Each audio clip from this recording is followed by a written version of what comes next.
مولاي صل وسلم دائما أبدا على حبيبك خير الخلق كلهم مولاي صل وسلم دائما أبدا على حبيبك خير الخلق كلهم. بسم اللہ الرحمن الرحیم. الحمدللہ رب العالمین والصلاة والسلام علی سید الانبیاء والمرسلین وعلی آلہ واصحابہ اجمعین. اما بعد.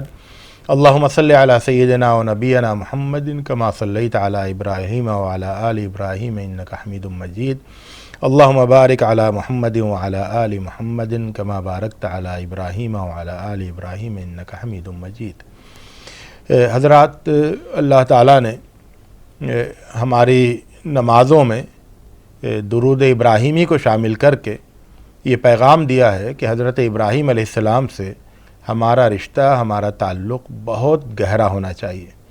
ہم حضرت ابراہیم علیہ السلام کی زندگی سے سیکھنے کی ہر وقت کوشش کرتے رہیں.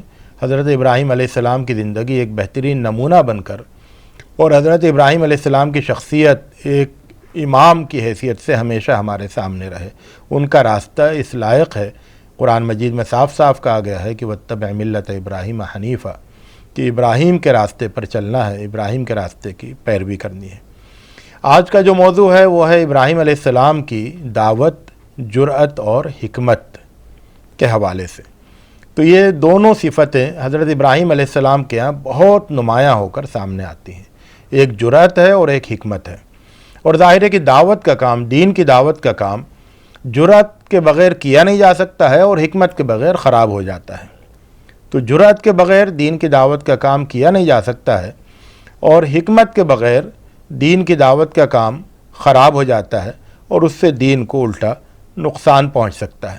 تو جرأت اور حکمت یہ دونوں ایک داعی کا بہترین بہت ضروری سامان ہے. ان کے بغیر وہ آگے سفر نہیں کر سکتا ہے. حضرت ابراہیم علیہ السلام کی زندگی میں حضرت ابراہیم علیہ السلام کو قرآن مجید ایک داعی کی حیثیت سے پیش کرتا ہے. توحید کی دعوت دینے والے اور شرک کی تردید کرنے والے، شرک کا بطلان کرنے والے. تو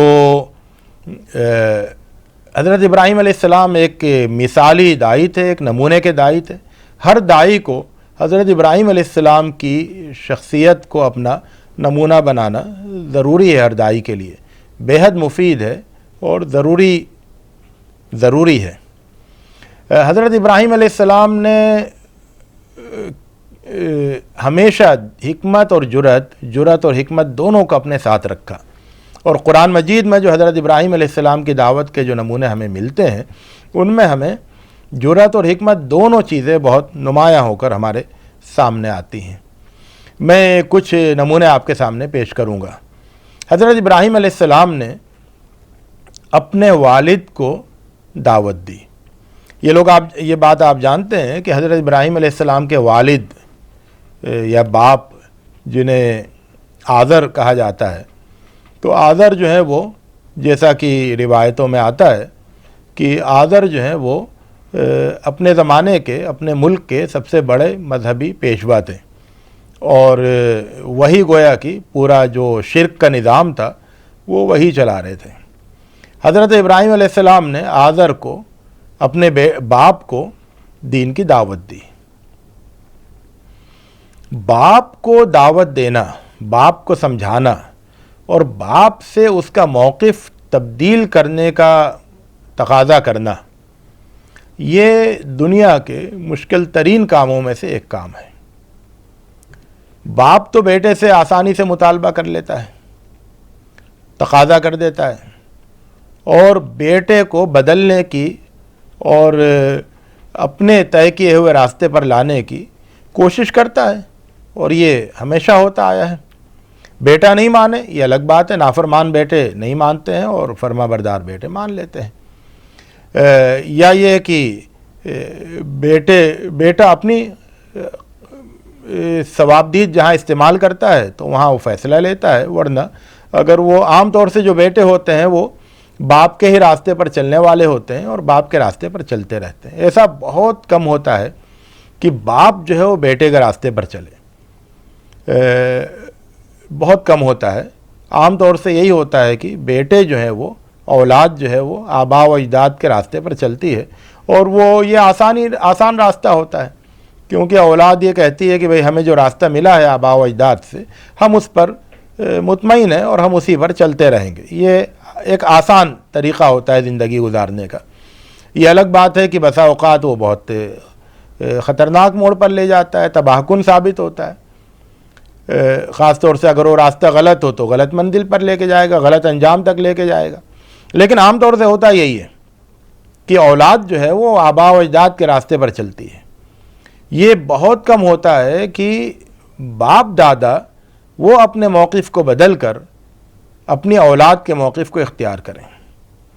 خاص طور سے اگر اولاد بالکل ایک یعنی بیٹا جو ہے وہ بالکل ایک الگ موقف پیش کر رہا ہو جو ان کے آبا و اجداد کے موقف سے ٹکراتا ہو, پوری قوم کے موقف سے ٹکراتا ہو اور پورے سماج کو دشمن بنا دینے والا ہو, تو یہ بہت ہی مشکل دعوت کا میدان ہے. اپنے بزرگوں کو دعوت دینا, اپنے بڑوں کو دعوت دینا. لیکن حضرت ابراہیم علیہ السلام نے اس کی جرأت کی. ظاہر ہے کہ جرأت چاہتا ہے کہ بیٹا اپنے باپ سے یہ کہے کہ آپ غلط راستے پر ہیں اور اب آپ کو اس راستے پر آنا چاہیے جسے میں آپ کے سامنے پیش کر رہا ہوں, اور یہی صحیح راستہ ہے. آپ کا راستہ غلط ہے اور جو میں راستہ پیش کر رہا ہوں وہ صحیح ہے.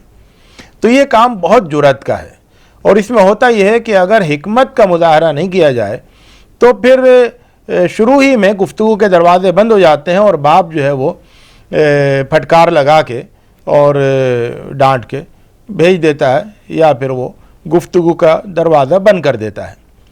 تو بیٹا اپنی بات کہہ سکے اپنے بزرگ سے, اور وہ بزرگ جو ہے وہ سن لے پوری بات اور گفتگو کا دروازہ بند نہیں کرے, اس کے لیے حکمت درکار ہوتی ہے.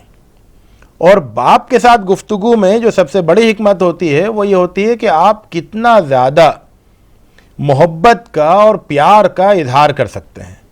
ظاہر ہے کہ ایک بیٹا باپ کے دل میں محبت اور پیار کے راستے ہی سے داخل ہو سکتا ہے.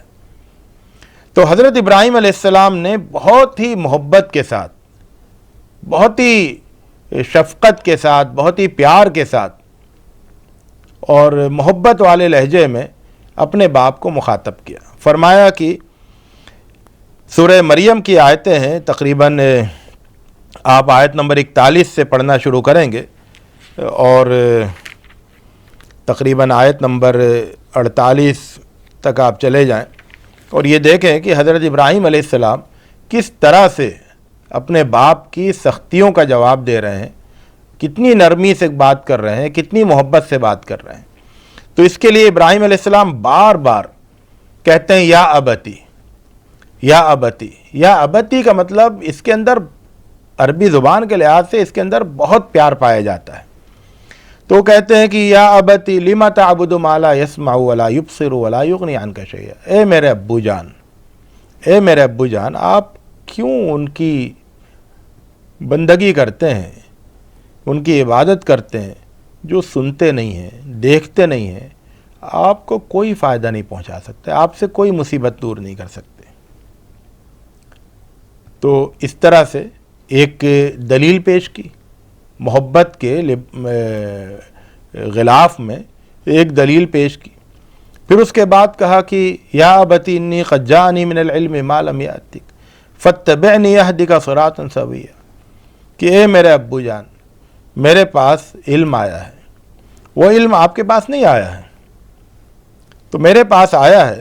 تو جب میرے پاس علم آ گیا ہے تو آپ دیکھیے اس کو, اور پھر آپ میرے راستے پر چلیے, اس علم کی پیروی کیجئے, میں آپ کو سیدھے راستے پہ, صحیح راستے پر لے چلوں گا. تو یہ جو ضمانت دے رہے ہیں نا کہ فتبعنی اہدک, اس کے اندر بڑی قوت ہے اس بات کے اندر کہ آپ میرے پیچھے چلیے, میں آپ کو لے چلوں گا بالکل سیدھے راستے پر, صحیح راستے پر لے چلوں گا. میں جانتا ہوں, مجھے وہ علم حاصل ہو گیا ہے سیدھے راستے کا, آپ کے پاس نہیں آیا ہے لیکن مجھے حاصل ہو گیا ہے. تو میرے علم سے آپ سب سے زیادہ اس کے سزاوار ہیں کہ آپ میرے علم سے فائدہ اٹھائیں. اور اس کے بعد یا ابت لا تعبد الشیطان, اے میرے ابو, شیطان کی بندگی مت کیجیے. ان شیطان کان للرحمن عصیا، شیطان کی تاریخ تو بہت خراب رہی ہے، یہ تو رحمان کا نافرمان رہا ہے۔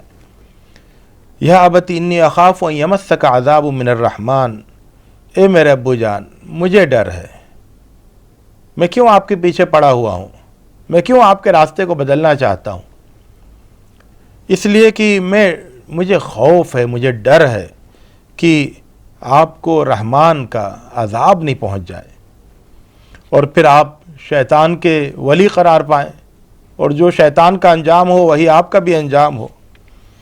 اور اس کے بعد پھر آپ یہ دیکھیں کہ باپ کا جواب کتنا سخت ہے، ظاہر ہے کہ اس بیچ میں بھی اس کے سخت جوابات آتے رہے ہوں گے، لیکن یہاں کتنا سخت ہے آخر میں کہ قال اراغب انت عن آلہتی یا ابراہیم، اے ابراہیم تم میرے معبودوں سے بیداری کا اظہار کر رہے ہو، اگر تم باز نہیں آئے تو میں تمہیں سنسار کر دوں گا اور تم الگ ہو جاؤ، ہمیشہ کے لیے مجھ سے الگ ہو جاؤ۔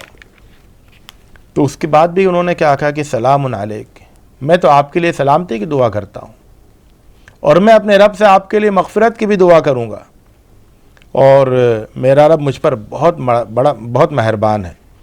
تو آپ یہ دیکھیے کہ اس میں جو ہے حضرت ابراہیم علیہ السلام جو بات کہہ رہے ہیں بہت مدلل بات کہہ رہے ہیں، دلائل کے ساتھ سمجھا رہے ہیں، اور یہ دلائل وہ ہیں جو کہ دل میں اتر جانے والے دلائل ہیں۔ اگر دل پر مہر نہیں لگی ہوئی ہے اور اگر دنیاوی مفادات نے، ڈھٹائی نے، ہٹ درمی نے دل کے دروازوں کو بالکل بند نہیں کر رکھا ہے، تو یہ جو دلائل ہیں اور یہ جو باتیں ہیں، پھر یہ جو یا ابتی کا جو اسلوب ہے، پیارا اسلوب، پیار اور نرمی کا اسلوب، یہ سب مل کر دل کے اندر اتر جانے والی چیزیں ہیں اور دل کی کیفیت کو بدل دینے والی چیزیں ہیں۔ تو اگرچہ حضرت ابراہیم علیہ السلام کے باپ نے ان کی دعوت کو قبول نہیں کیا اور سختی سے انکار کر دیا، لیکن قرآن مجید نے ان کی دعوت کو بیان کیا، یعنی یہ تفصیل کے ساتھ بیان کیا کہ ابراہیم علیہ السلام نے کس اسلوب اور کس حکمت کے ساتھ اور کیسے مدلل انداز سے اپنی دعوت کو پیش کیا اپنے باپ کے سامنے۔ دعوت کو قبول نہیں کرنا یہ ایک الگ بات ہے، ضروری نہیں ہے کہ جو دعوت قبول نہیں کی جائے وہ دعوت غلط یا کمزور قرار پائے، نہیں، قبول کرنا انسان کا عمل ہے اور اس کے بہت سارے اسباب ہو سکتے ہیں قبول نہیں کرنے کے، لیکن خود یہ دیکھنا ہے کہ جو دعوت دی گئی اس کا جائزہ لینا ہے، اس کو دیکھنا ہے کہ اس کے اندر تو کوئی کمی نہیں تھی۔ اللہ تعالیٰ نے جو اس دعوت کو محفوظ کیا ابراہیم علیہ السلام کی، وہ اس لیے محفوظ کیا کیونکہ اس دعوت کے اندر کوئی کمی نہیں ہے، یہ بہت بھرپور دعوت ہے۔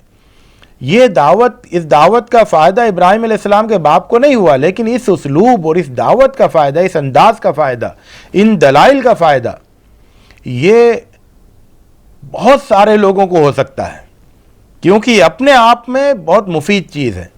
اور ہمیں یہی دیکھنا ہے ہمیشہ جب کوئی دعوت پیش کی جائے، اور وہ دعوت کے نتیجوں کو ہمیں نہیں دیکھنا ہے کہ وہ قبول کر لی گئی یا قبول نہیں کی گئی، ہمیں یہ دیکھنا ہے سب سے پہلے کہ جو دعوت دی گئی اس کے اندر دعوتی خصوصیات کتنی تھیں اور دعوت کی جو مطلوبہ خوبیاں ہیں وہ کتنی پائی گئیں۔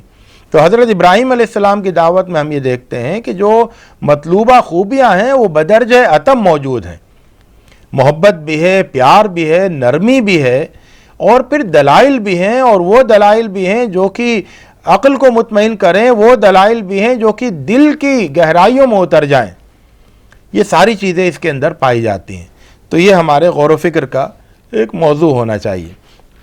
تو ایک تو ہم یہ دیکھتے ہیں، اس کے بعد پھر ہم دیکھتے ہیں کہ حضرت ابراہیم علیہ السلام نے اپنی قوم کو، پوری قوم کو کس طرح سے دعوت دی اور کس طرح سے ان کے سامنے دلائل رکھے۔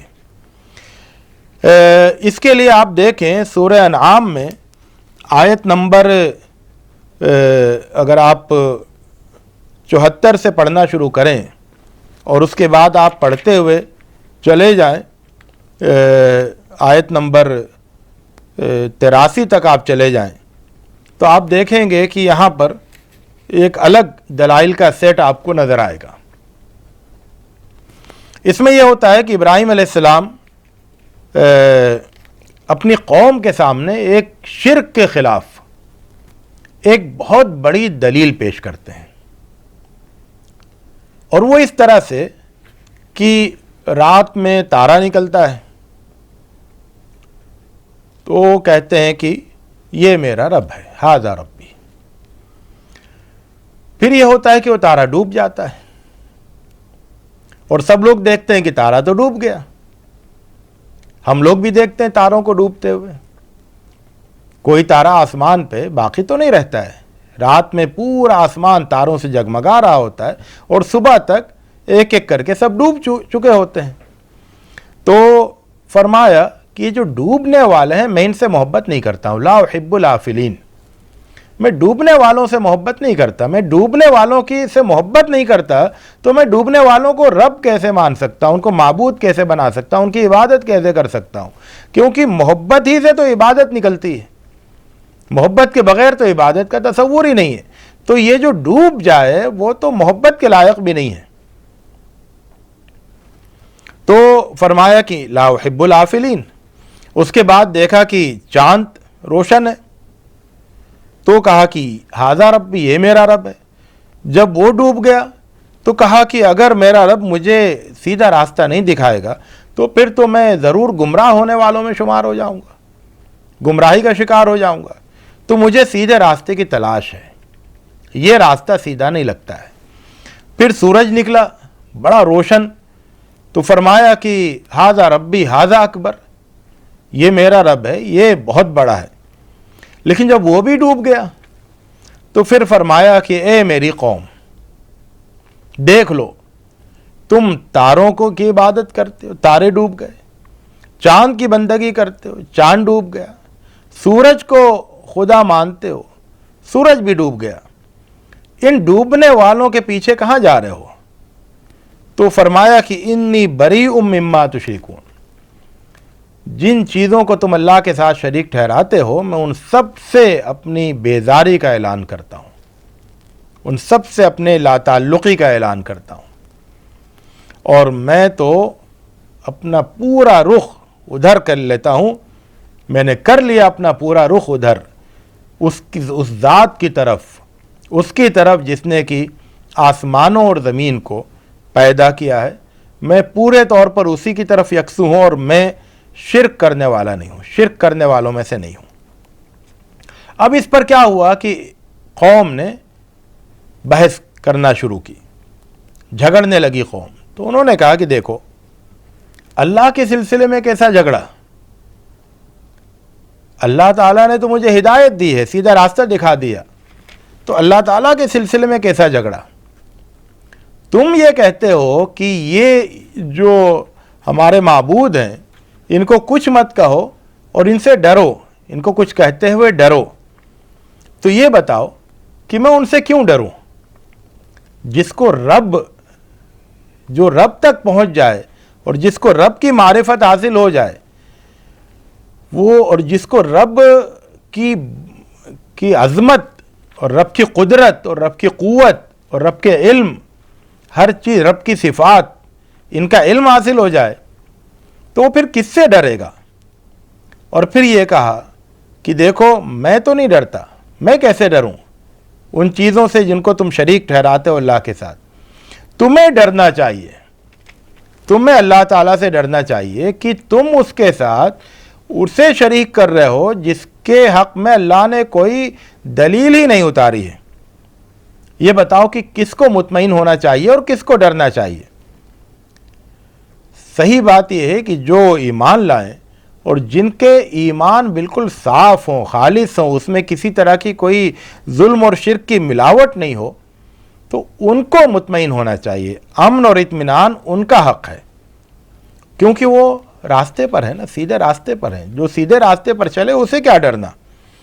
تو یہ بہت بڑی دلیل تھی۔ عام طور سے کیا ہوتا ہے کہ لوگ ڈرتے اور ڈراتے ہیں ان چیزوں سے جنہیں اللہ کے ساتھ شریک کرتے ہیں، کسی بھی طرح کا شرک ہو، چاہے وہ سیاسی شرک ہو جس میں لوگ حکمراں کو خدا کا درجہ دے دیتے ہیں، سیاسی بت پرستی، تو اس میں بھی خوف جو ہے وہ حکمراں کا دل میں بیٹھا ہوتا ہے، حکومت کا خوف، یا پھر جو عبادت کی اور مذہبی بت پرستی ہے جس میں لوگ اللہ کے ساتھ شریک ٹھہراتے ہیں، اپنے جیسے انسانوں کو، یا اپنے ہاتھ کی بنائی ہوئی چیزوں کو، یا اللہ تعالیٰ کی بنائی ہوئی کائنات کی چیزوں کو، تو اور ان سے ڈرتے ہیں اور ان سے ڈراتے ہیں، اور وہ جو خوف ہے نا، خوف پھیلاتے ہیں۔ یہ جو بات کہی جاتی ہے کہ مذہب کی ابتدا خوف سے ہوئی ہے، یہ بات توحید کے سلسلے میں غلط ہے اور شرک کے سلسلے میں صحیح ہے۔ شرک جو پھیلتا ہے وہ عام طور سے خوف کے سہارے سے پھیلتا ہے، لیکن توحید جو ہے نا، وہ توحید خوف کے سہارے سے نہیں پھیلتی ہے۔ توحید تو معرفت کے ذریعے سے حاصل ہوتی ہے۔ اللہ تعالیٰ کی جو صحیح معرفت حاصل ہوتی ہے تو پھر توحید والا مذہب انسان کو حاصل ہوتا ہے، اور وہ توحید، دین توحید پر چلتا ہے، دین حنیف پر چلتا ہے۔ لیکن جو شرک ہے، شرک جو ہے وہ خوف کے بغیر چل ہی نہیں سکتا ہے، کوئی نہ کوئی خوف جو ہے وہ دل میں بٹھایا جاتا ہے۔ تو حضرت ابراہیم علیہ السلام نے اس خوف کو دل سے نکالنے کی کوشش کی، اور وہ دلیل دی جس دلیل سے وہ خوف دل سے نکل جائے جو شرک پر باقی رکھتا ہے۔ تو ایک تو بات یہ ہے کہ حضرت ابراہیم علیہ السلام نے شرک کا خوف نکالنے والی دلیل پیش کی، جس کو اللہ تعالیٰ نے بہت اپریشیٹ کیا، اور یہ کہا کہ یہ حجت تو ہم نے عطا کی تھی ابراہیم کو۔ تو ایک بات یہ، لیکن جو پہلے جو دلیل دی کائنات کے حوالے سے، اس پر ذرا آپ غور کیجئے۔ لوگوں کو اس پر بڑی تشویش ہوتی ہے کہ ابراہیم علیہ السلام نے یہ کیسے کہہ دیا کہ ھذا ربی ھذا اکبر، یا ھذا ربی کیسے کہہ دیا۔ آپ یہ مت دیکھیے کہ ابراہیم علیہ السلام نے مطلب یہ کہ اس کے ایک ایک ٹکڑے کو آپ مت اٹھائیے، اس واقعے کے ایک ایک ٹکڑے کو مت لیجئے۔ ٹکڑا جو ہے اس کی اپنی دلالت ہوتی ہے، لیکن جب ٹکڑے مل جاتے ہیں اور ایک مکمل ایک چیز بن جاتی ہے تو پھر اس کا ایک الگ حکم ہوتا ہے، اس کی ایک الگ دلالت ہوتی ہے۔ تو حضرت ابراہیم علیہ السلام نے یہ سوال کے لہجے میں کہا، یا نبوت ملنے سے پہلے کہا، یا نبوت ملنے کے بعد سمجھانے کے لیے کہا، اس سب سے قطع نظر آپ یہ دیکھیے صرف کہ یہ جو ایک پورا واقعہ ہے، یہ پورا واقعہ شرک کے خلاف کتنی بڑی دلیل ہے۔ حضرت ابراہیم علیہ السلام نے جب یہ کہا، تارے کو دیکھ کے کہا کہ یہ میرا رب ہے، پھر وہ ڈوب گیا تو کہا کہ ڈوبنے والوں سے میں محبت نہیں کرتا۔ چاند کو دیکھ کر یہ کہا کہ یہ میرا رب ہے، جب وہ ڈوب گیا تو اس کے بعد پھر اس سے برات کا اعلان کیا اور کہا کہ مجھے لگتا ہے کہ میں غلط راستے پہ ہوں، مجھے صحیح راستے کی تلاش ہے۔ اور جب سورج کو دیکھا تو کہا کہ یہ میرا رب ہے اور یہ بڑا ہے، بہت بڑا ہے۔ اور اس کے بعد جب وہ ڈوب گیا تو کہا کہ اب میں شرک کی ساری شکلوں سے برات کا اعلان کرتا ہوں، بیزاری اور لا تعلقی کا اعلان کرتا ہوں۔ یہ جو پوری ایک دلیل ہے، کائناتی دلیل، یہ قیامت تک شرک کے سر پر ہتھوڑے برسانے والی دلیل ہے۔ اس دلیل کو اللہ تعالیٰ نے یہاں محفوظ کیا ہے۔ یہ دلیل شرک کے خلاف بہت بڑی دلیل ہے، اور یہ دلیل یہ سمجھاتی ہے کہ کائنات کی بڑی سے بڑی چیز، کائنات کی بڑی سے بڑی چیز وہ معبود نہیں ہو سکتی ہے، وہ خدا نہیں ہو سکتی ہے، وہ رب نہیں ہو سکتی ہے، کیونکہ کائنات کی بڑی سے بڑی چیز اپنے آپ کو ڈوبنے سے نہیں بچا سکتی ہے، اور ڈوبنے والی چیز وہ رب نہیں ہو سکتی ہے، کیونکہ رب تو بلندی کا تقاضا کرتا ہے، ہمیشہ کی بلندی۔ رب وہی ہو سکتا ہے، معبود وہی ہو سکتا ہے جو کہ ہمیشہ بلند رہے، لیکن جسے ہمیشہ کی بلندی حاصل نہیں ہو وہ معبود ہو ہی نہیں سکتا ہے۔ ڈوبنے والا وہ معبود کیسے ہو سکتا ہے؟ وہ تو پستی کی طرف چلا گیا، گر گیا نیچے۔ تو معبود تو اسے ہونا چاہیے جو ہمیشہ اوپر رہے، ہمیشہ بلندی پر رہے۔ تو بلندی جو ہے وہ اللہ تعالیٰ کی صفت ہے، العلی العظیم، سبحان ربی العظیم، سبحان ربی الاعلی۔ تو یہ جو عظیم اور اعلیٰ ہے یہ اللہ تعالیٰ کی صفت ہے، اور اس کے علاوہ کائنات میں کوئی بھی چیز وہ اپنے آپ کو ڈوبنے سے، افول سے بچانے کا دعویٰ نہیں کر سکتی ہے۔ کوئی بھی چیز. تو یہ ایک بہت بڑی دلیل ہے جو قیامت تک شرک کے خلاف ایک بہت بڑی دلیل بنی رہے گی کہ کائنات کی بڑی سے بڑی چیز کی عبادت نہیں کی جا سکتی ہے، اس کو معبود نہیں بنایا جا سکتا ہے. تو یہ جو واقعہ ہے، یہ واقعہ پورا واقعہ مل کے اپنے تمام حصوں کے ساتھ، ٹکڑوں کے ساتھ مل کر ایک بہت بڑی دلیل بنتا ہے، اور جسے آپ کہیں پر بھی سنا سکتے ہیں، کہیں پر بھی بتا سکتے ہیں، اور لوگوں کو سمجھانے کے لیے کافی ہے. تو یہاں پر آپ یہ دیکھیں کہ حضرت ابراہیم علیہ السلام نے کتنی جرأت کے ساتھ پوری قوم کو مخاطب کیا، اور کتنی حکمت کے ساتھ، دلیل کی قوت کے ساتھ، اور کس ترتیب کے ساتھ. اس دلیل میں جو ترتیب رکھی ہے جو لوگوں کو سوچنے پر مجبور کر دے، اور لوگوں کو آپ کے ساتھ ساتھ پوری دلیل سننے کا موقع دے، سننے پر آمادہ رکھے. یہ حکمت اور یہ جرأت حضرت ابراہیم علیہ السلام نے اس کا مظاہرہ کیا جب آپ نے پوری قوم کو دعوت دی.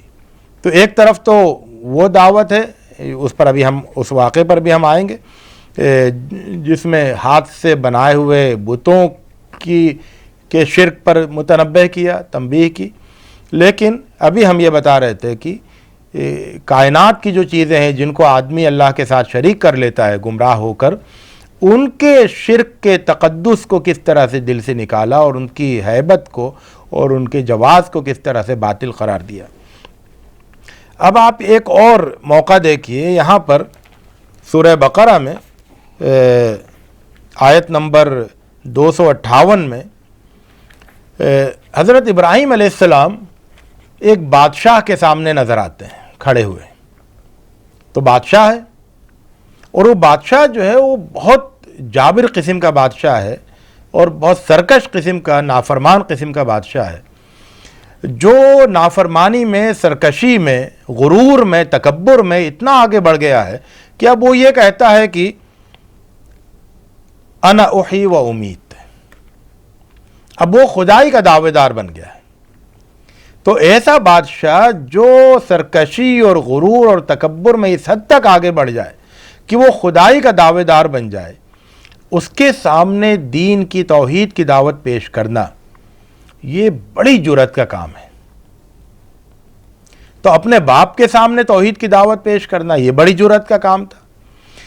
پوری بت پرست شرک مشرک قوم کے سامنے توحید کی دعوت پیش کرنا یہ بڑی جرأت کا کام تھا. اور ایک بادشاہ جو خدائی کا دعوے دار ہو، اس کے سامنے توحید کی دعوت پیش کرنا یہ بھی بہت بڑی جرأت کا کام تھا.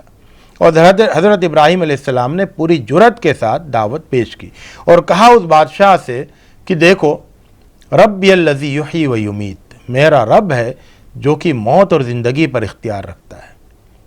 تو اس کے اس اختیار سے ڈرو اور اس کے اوپر ایمان لاؤ. تو ابراہیم نے جب یہ بات کہی، ابراہیم علیہ السلام نے، تو بادشاہ نے یہ کہا کہ انا احیی و امیت، زندگی اور موت کا اختیار میرے ہاتھ میں ہے. اب اس کے آگے کیا کہا جائے؟ یہاں پر حکمت، استدلال کی آپ کے اندر قوت کتنی ہے، دلیل پیش کرنے کی قوت کتنی ہے. ابراہیم علیہ السلام نے اگلی دلیل پیش کر دی، اگلی بات رکھ دی، ایک بڑی دلیل پیش کی جس نے اس کے دعوے کو بالکل زمین میں دفن کر دیا، فنا کر کے رکھ دیا. ابراہیم علیہ السلام نے کہا کہ دیکھو،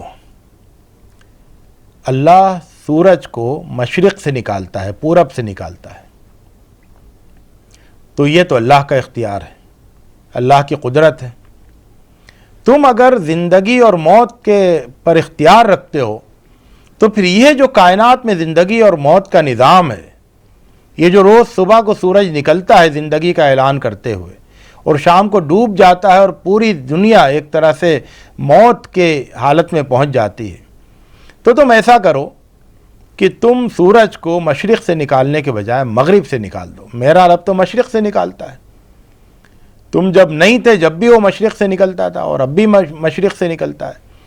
تم اگر اختیار رکھتے ہو اس کائنات پر، زندگی پر، اس کائنات کے نظام پر، تو تم اسے مغرب سے نکال دو. یہ بات کہنی تھی کہ وہ جو بادشاہ تھا وہ نہ صرف یہ کہ لاجواب ہو گیا بلکہ مبہوت ہو کر رہ گیا. اس کی سمجھ ہی میں نہیں آئے کہ اب کیا کہا جائے. اس کو اپنی سارے انسانوں کی جو بے بسی ہے وہ کھل کر سامنے آ گئی کہ انسان کتنا ہی طاقتور ہو جائے, کتنا ہی قدرت کا مظاہرہ کرنے لگے, اور وہ سورج کے اوپر تو تصرف نہیں رکھتا. سورج کا راستہ تو نہیں بدل سکتا ہے. نہ پہلے کا انسان بدل سکتا تھا, نہ آج کا انسان بدل سکتا ہے, نہ آنے والا انسان کبھی بدل سکتا ہے. یہ تو انسانوں کے اختیار سے بہت باہر اور بہت دور کی بات ہے. سورج صبح میں نکلتا ہے اور شام میں ڈوبتا ہے تو وہ انسانوں کو انسانوں کی بے بسی یاد دلا کے نکلتا ہے اور یاد دلاتے ہوئے ڈوبتا ہے. تو جب یہ ہوا تو وہ مبہوت ہو کر رہ گیا. اس نے دعوت قبول کی یا قبول نہیں کی ایک الگ بات ہے, لیکن دلیل بہت طاقتور ہے, اور یہ اتنی طاقتور دلیل ہے کہ وہ قیامت تک دعوت پیش کرنے, توحید کی دعوت پیش کرنے والوں اور شرک کی تردید کرنے والوں کے کام آتی رہے گی. اسی طرح سے یہ بڑی بڑی دلیلیں آپ نے دیکھی کہ ایک دلیل میں حضرت ابراہیم علیہ السلام نے یہ ثابت کیا ایک دلیل سے کہ کائنات کی کوئی بھی چیز کتنی بڑی ہو وہ معبود نہیں ہے,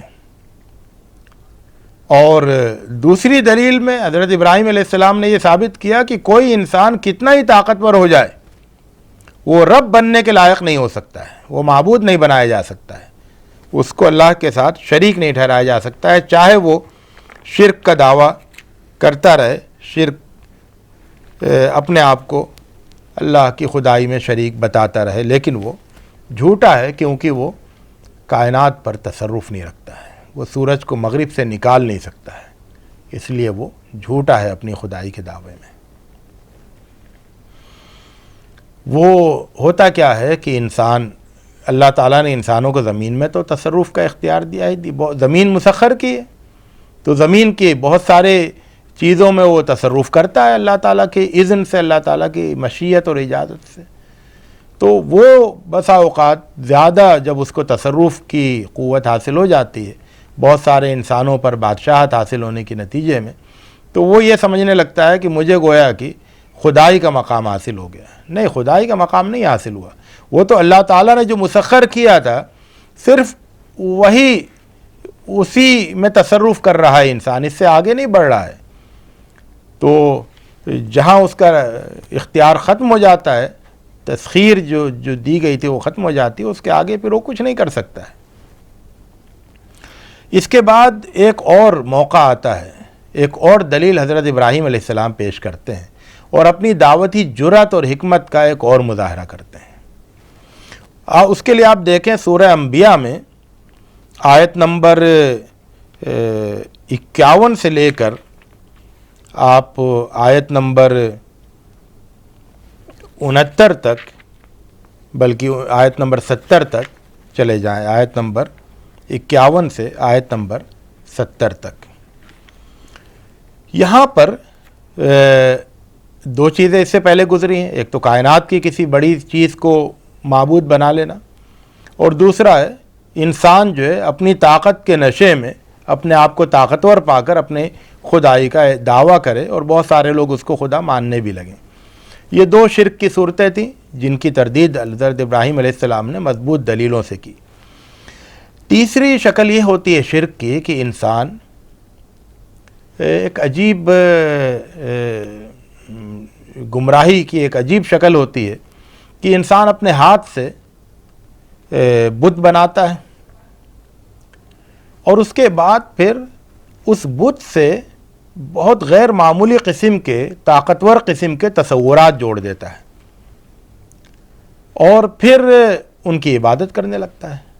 تو اپنے ہاتھوں سے بتوں کو بناتا ہے اور پھر اپنے دماغ سے تصورات جوڑتا ہے ان بتوں سے, اور اس کے بعد پھر اپنی پیشانی ان بتوں کے سامنے جھکا دیتا ہے.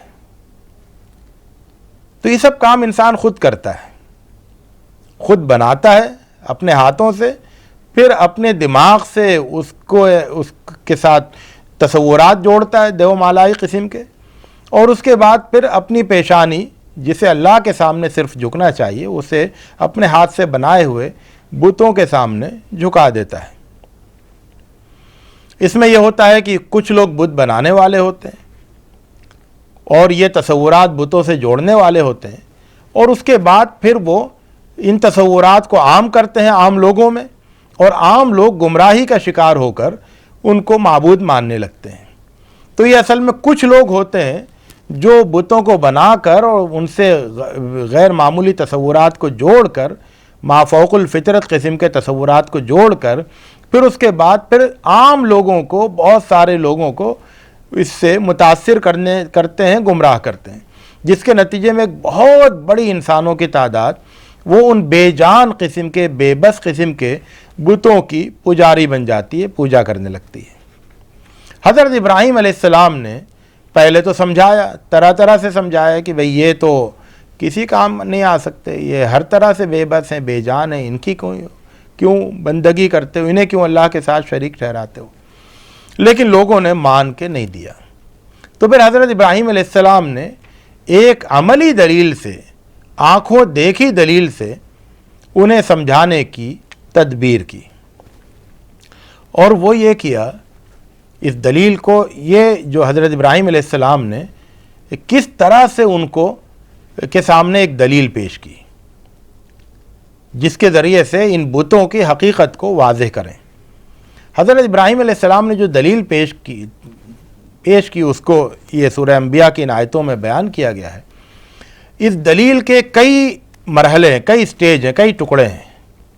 پہلا حصہ یہ ہے کہ حضرت ابراہیم علیہ السلام نے جب سب لوگ چلے گئے کسی میلے میں، کسی موقع پر، تو وہ معبد میں آئے، اور آنے کے بعد انہوں نے تمام بتوں کو، چھوٹے چھوٹے جتنے بت تھے سب کو توڑ کر ریزہ ریزہ کر دیا، ٹکڑے ٹکڑے کر دیا۔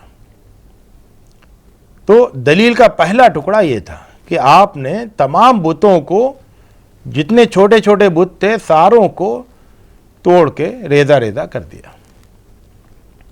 لیکن اس دلیل کا ایک دوسرا حصہ بھی ہے، وہ یہ کہ جو بڑا بت تھا، سب سے بڑا بت، اس کو نہیں توڑا، اس کو جوں کا تو باقی رہنے دیا۔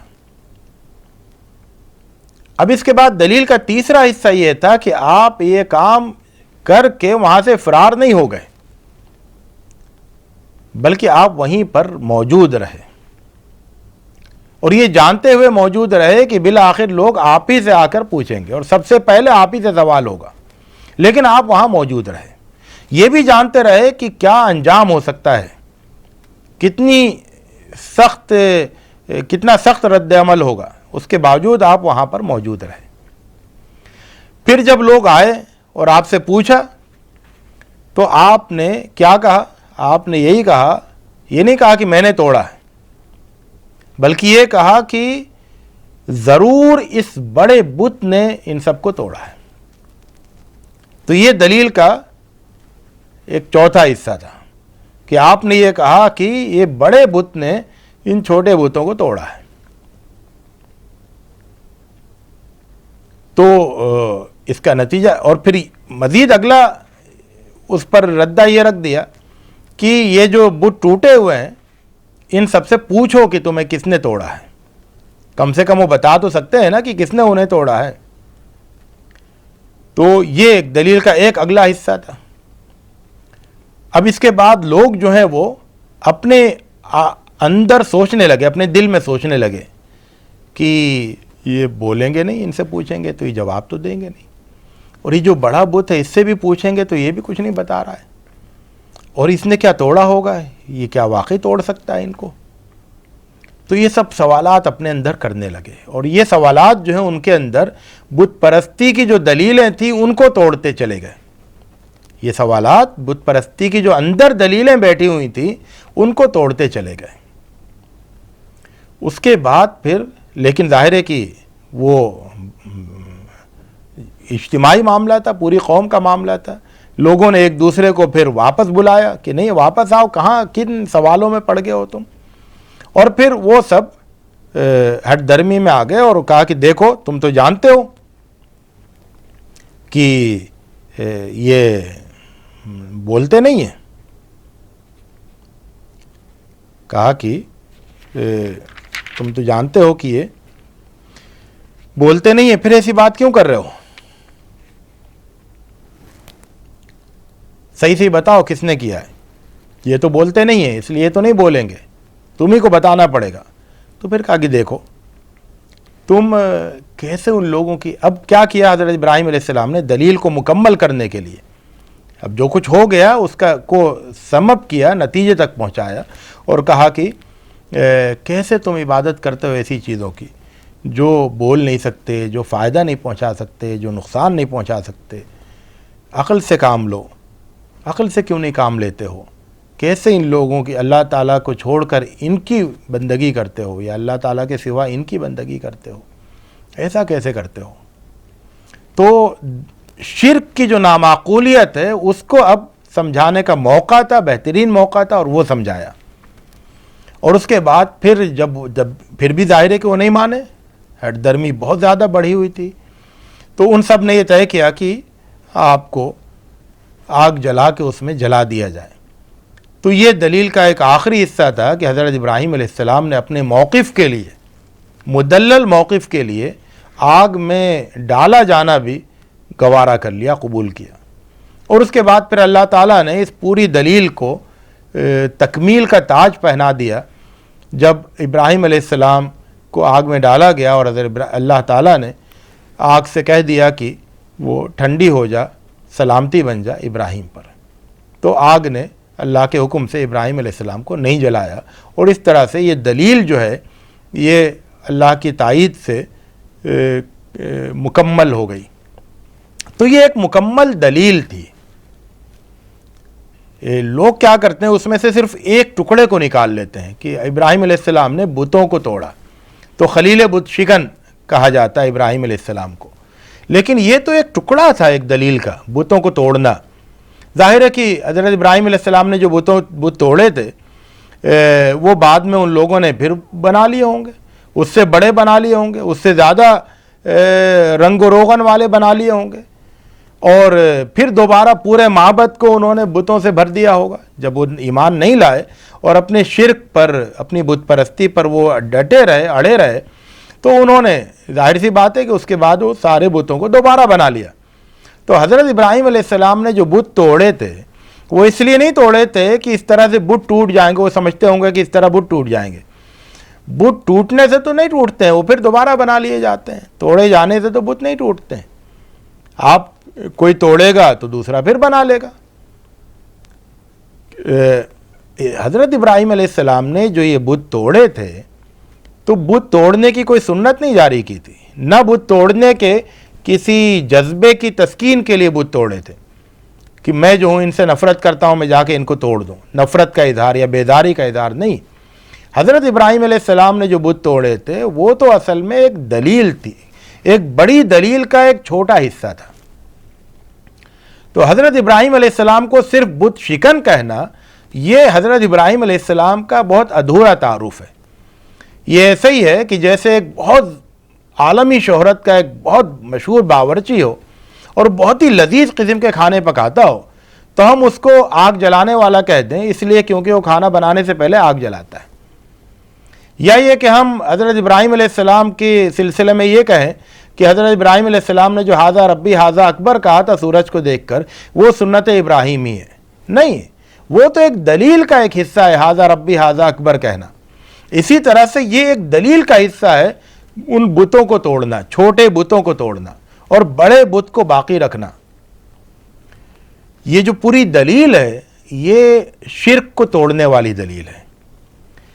ایک دائی جو ہے اس کے سامنے بت کو توڑنا یہ نشانہ نہیں ہوتا ہے، شرک کو توڑنا یہ نشانہ ہوتا ہے کہ دل میں جو شرک بسا ہوا ہے وہ شرک ٹوٹ جائے. جب شرک ٹوٹ جاتا ہے تو بت تو پھر بت رہتا ہی نہیں ہے. آپ ان کو توڑے یا نہیں توڑے وہ بت رہتے ہی نہیں ہیں. اصل جو ہے وہ مسئلہ تو شرک ہے، اور شرک جو ہے وہ تو دل و دماغ میں ہوتا ہے. تو اور دل و دماغ میں جو چیز ہوتی ہے وہ دلیل سے ٹوٹتی ہے. تو حضرت ابراہیم علیہ السلام نے ایک بہت زبردست دلیل کے ذریعے سے دل و دماغ میں بسے ہوئے شرک کو توڑنے کی جرأت کی اور حکمت کا مظاہرہ کیا۔ حضرت ابراہیم علیہ السلام کی اس دلیل کو بھی ظاہر ہے کہ لوگوں نے نہیں مانا، لیکن یہ دلیل اپنے آپ میں قائم ہو گئی۔ اب قیامت تک کے لیے بت پرستی اور شرک کے خلاف یہ ایک بہت بڑی دلیل ہے جس کا آپ حوالہ دے سکتے ہیں کہ تم بتوں کی پوجا کرتے ہو۔ دیکھو ایک مرتبہ ایسا ہوا تھا کہ ابراہیم علیہ السلام نے بتوں کو توڑا تھا، چھوٹے بتوں کو، بڑے بت کو باقی رکھا تھا، اور وہ بڑا بت جو ہے وہ چھوٹے بتوں کو ٹوٹنے سے نہیں بچا سکا تھا، چھوٹے بت اپنے آپ کو ٹوٹنے سے نہیں بچا سکے تھے، اور قوم نے جس قوم کے ساتھ یہ واقعہ پیش آیا تھا اس قوم کے پاس اس کا کوئی جواب نہیں تھا، اور اب بھی اس کا کسی کے پاس کوئی جواب نہیں ہوگا۔ تو اس طرح سے حضرت ابراہیم علیہ السلام نے بڑی جرأت کا کام تھا۔ دیکھیے یہ بہت آسان ہوتا ہے کہ کوئی آدمی کسی معبد میں گھسے، کسی بت خانے میں جائے چپکے سے، اور وہاں کسی بت کو توڑے اور نکل کے غائب ہو جائے، لوگ ڈھونڈتے رہ جائیں کہ کہاں ہے وہ، اور اس کے بعد ہو سکتا ہے کہ وہ تو نہیں ملے لیکن دوسرے لوگوں پر اس کی افتاد پڑے، وہ دوسرے لوگ مصیبت سے دوچار ہو جائیں۔ تو یہ تو اپنے کسی جذبے کے لیے، جس جذبے کو جو جذبہ مطلب قرآن مجید میں جو جذبہ دیا بھی نہیں گیا ہے، اس جذبے کی خاطر، اس جذبے کو پورا کرنے کے لیے آدمی پوری اپنی قوم کو مصیبت میں ڈالے، تمام اہل اسلام کو مصیبت میں ڈالے، تو یہ جو ہے نا یہ صحیح نہیں ہے۔ حضرت ابراہیم علیہ السلام نے جو بتوں کو توڑا تھا تو وہ دراصل بتوں کو توڑنا مقصود نہیں تھا، بلکہ مقصود ایک دلیل کو قائم کرنا تھا شرک کے خلاف، اور یہ دلیل جو ہے یہ قائم ہو گئی۔ یہ دلیلیں وہ ہوتی ہیں جو ایک مرتبہ قائم کی جاتی ہیں، بار بار نہیں قائم کی جاتی ہیں، ایک مرتبہ قائم کر دی جاتی ہے انسانی تاریخ میں، اور پھر وہ ہمیشہ اس کا حوالہ کام آتا ہے۔ حضرت ابراہیم علیہ السلام نے تارے اور چاند اور سورج والی دلیل کو قائم کر دیا۔ بار بار ہر آدمی نہیں ھذا ربی ھذا اکبر کہے گا، ہر آدمی اس دلیل کا حوالہ دے گا، اس دلیل کے حوالے سے بات کرے گا، دین کی دعوت دے گا، توحید کی دعوت دے گا، شرک پر تنقید کرے گا۔ اسی طرح سے یہ جو دلیل حضرت ابراہیم علیہ السلام نے قائم کی، اس کو بار بار دہرایا نہیں جائے گا، اس کا حوالہ دینا کافی ہوگا۔ تو حضرت ابراہیم علیہ السلام نے بتوں کو توڑ کر فرار نہیں اختیار کی، اپنے آپ کو چھپایا نہیں، بلکہ اس دلیل کو مکمل کیا۔ اگر آپ بتوں کو توڑ کر وہاں سے چلے جاتے، غائب ہو جاتے، یا چھپ جاتے، یا صاف انکار کر دیتے کہ بھئی میرا اس سے کوئی تعلق نہیں ہے، تو پھر شرک، بت تو ٹوٹ جاتے، پھر دوبارہ بن جاتے، لیکن شرک کے خلاف جو دلیل قائم ہونا تھی وہ دلیل قائم نہیں ہو پاتی۔ چپکے سے جا کے توڑ دینے سے اور اس کے بعد اپنی آئیڈنٹیٹی کو چھپا لینے سے اور اپنے آپ کو چھپا لینے سے یا فرار اختیار کر لینے سے بت ٹوٹ جاتے، پھر وہ دوبارہ بن جاتے، شرک کے خلاف دلیل قائم نہیں ہوتی۔ حضرت ابراہیم علیہ السلام نے شرک کے خلاف دلیل قائم کرنی تھی حضرت ابراہیم علیہ السلام کو، اس لیے حضرت ابراہیم علیہ السلام وہیں پر موجود رہے، ڈٹے رہے۔ اور یہ جو جرأت کی بات ہے نا، یہ بہت جرأت کا کام تھا۔ حضرت ابراہیم علیہ السلام جانتے تھے یہ کام کرنے سے پہلے کہ یہ کام کرنے کے بعد، یہ دلیل قائم ہونے کے بعد زیادہ امکان یہی ہے کہ انہیں آگ کے الاؤ میں ڈال دیا جائے گا، لیکن پھر بھی یہ دلیل قائم کرنا تھی، اس لیے کہ یہ دلیل صرف اس قوم کے لیے نہیں تھی، اللہ تعالیٰ کی مشیت کے مطابق یہ دلیل رہتی دنیا تک کے لیے تھی، قیامت تک کے لیے تھی۔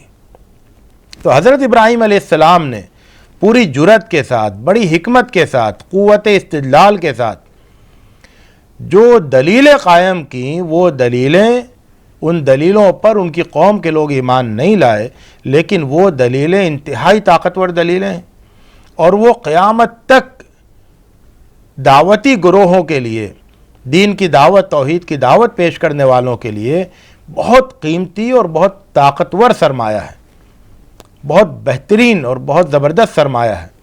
ان دلیلوں کو اور اس طرح کی دلیلوں کو اپنے ساتھ رکھنا چاہیے، اور ہر آدمی جو اس راستے پر چلنے کا، ابراہیم علیہ السلام کے راستے پر چلنے کا فیصلہ کر چکا ہو، اس کو ہمیشہ اپنے آپ کو دلائل اور استدلال اس معاملے میں اپنے آپ کو بہت طاقتور رکھنا چاہیے۔ ابراہیم علیہ السلام کی جو طاقت ہمیں نظر آتی ہے پورے قرآن مجید میں، وہ دلائل کی قوت ہے، اللہ تعالیٰ پر بھروسہ، اللہ تعالیٰ پر ایمان، اور اس کے بعد پھر جو دعوتی سفر ہے اس میں دلائل کی قوت۔ اس کے علاوہ حضرت ابراہیم علیہ السلام کے پاس کیا تھا؟ اللہ تعالیٰ کی تائید پر بھروسہ اور دلائل کی قوت۔ اس کے علاوہ تو آپ تنہا تھے، اکیلے تھے، کوئی مدد کرنے والا، کوئی سہارا دینے والا، کوئی ساتھ میں کھڑا ہونے والا نہیں تھا، لیکن دلائل کی قوت تھی جو تنہا آپ کو ہر جگہ کھڑا کر رہی تھی اور لوگوں کو مبہوت کر رہی تھی، خاموش کر رہی تھی، لاجواب کر رہی تھی، اور شرک کو شکست فاش دے رہی تھی۔ اللہ رب العزت سے دعا ہے کہ حضرت ابراہیم علیہ السلام کے اس راستے پر، یعنی دعوت کا جو راستہ ہے اس پر چلنے کی ہمیں توفیق عطا فرمائے، اور حضرت ابراہیم علیہ السلام کی جو دلائل کی قوت تھی وہ قوت ہمیں عطا فرمائے، اور جو حکمت حضرت ابراہیم علیہ السلام کو حاصل تھی اس حکمت میں سے بھی ہم کو بڑا حصہ عطا فرمائے۔ وآخر دعوانا ان الحمد للہ رب العالمین۔